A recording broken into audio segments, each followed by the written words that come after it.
You ask Tiger to solve. This deals with linear equations with one unknown. The final result is x equals -1/6. Let's solve it step by step.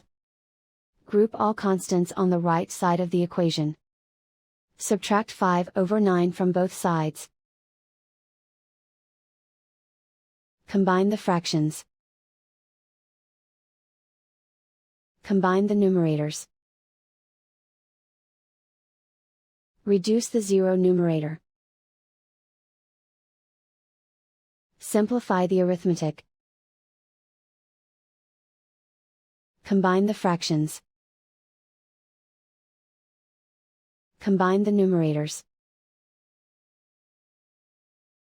Isolate the b. Multiply both sides by inverse fraction 3/2. Group like terms. Multiply the coefficients. Simplify the fraction. Multiply the fractions. Simplify the arithmetic. And so the final result is x equals -1/6.